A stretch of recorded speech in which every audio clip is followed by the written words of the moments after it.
In front of me is OPPO A57s, and today I would like to show you how you can switch on or off automatic screen rotation on this device.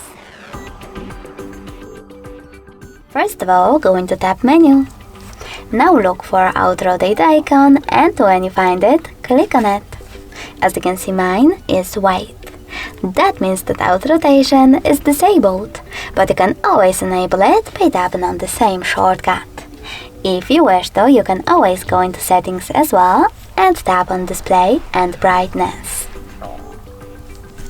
Then scroll all the way down and click on this switcher next to auto rotate feature to switch it off or on.